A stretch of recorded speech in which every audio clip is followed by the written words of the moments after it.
everybody, welcome back to the Chaotic Little Book Corner. My name's Acacia. Today we're going to be doing a book review of Our Kind of Cruelty by Amarita Hall. This is a psychological thriller stalker story, and it talks about a man named Mike who is obsessed with V.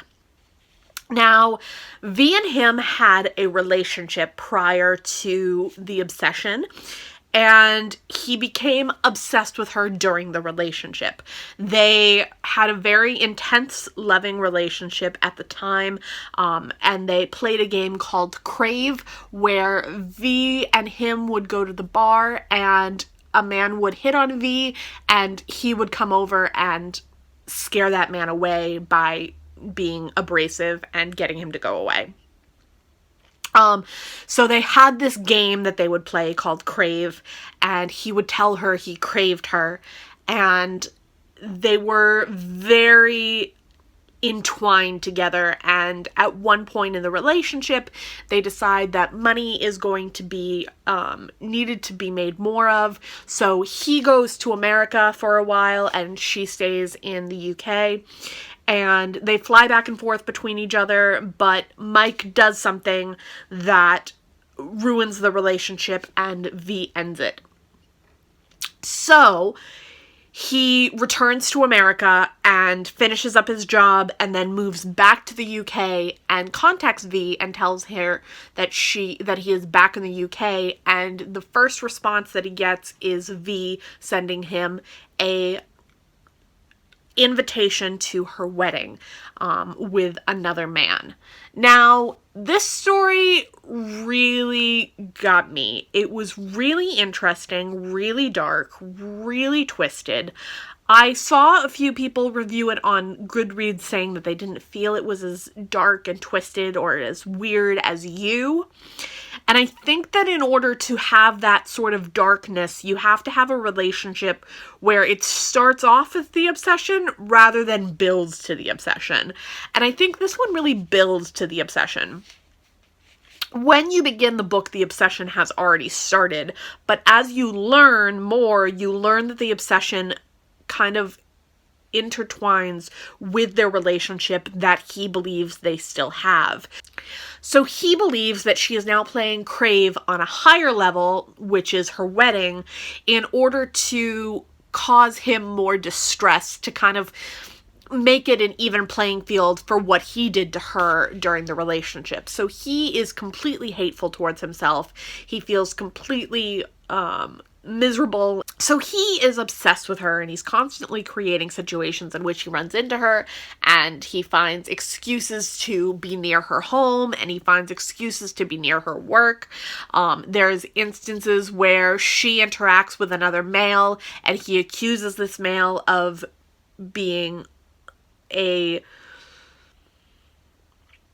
Crave victim, so he assumes that she's paying these men to come up and talk to her to instill this Crave sensation within him. He becomes this overwhelmingly obsessive, compulsive, scary, and dangerous man in order to convince himself that she is not really getting married. She is just trying to get even with him for his indiscretion. Now, this book is definitely about a man with mental health issues. This man is mentally unstable. He is not okay. He is very distressed. He is very damaged. He has a very traumatic past, and he has been very hurt.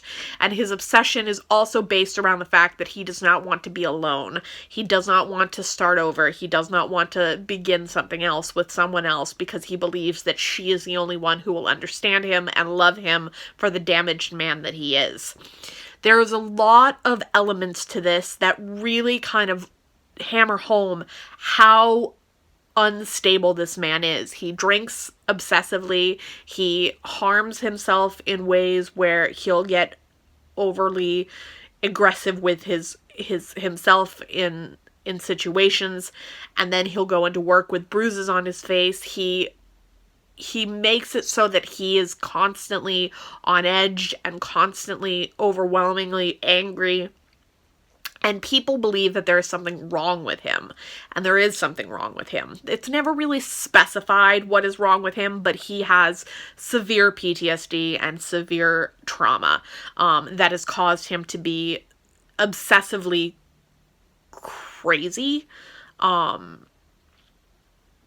I don't say that like, I know I'm crazy. Like, I'm certifiably crazy. So I use that word to explain that the man is not stable. The man is not okay. And I felt that this book was a really interesting dissection of a man with a mental instability that becomes obsessed with another person and becomes honed in on this perfected life that he sees and is not really able to give up. It is really intense and emotionally draining. If you read this with the lights on, like, you're gonna feel better. It definitely kind of triggers some unease and some feelings of being watched. It makes for a very stressful and emotional read. I definitely would recommend it. I think it's great, and I think that anyone who is interested in the stalker story will enjoy this, and psychological thrillers, they will enjoy this. I really recommend it. I definitely enjoyed it myself, and I plan to read other books that this author comes out with if she comes out with any more. So, those are my thoughts on Our Kind of Cruelty, and I hope you enjoyed it. If you did, give it a thumbs up. If you loved it, click that subscribe button down below. If you have any questions, comments, or quandaries, go ahead and leave them in the comment box. I will see you all in my next video, and I'll talk to you soon. Bye!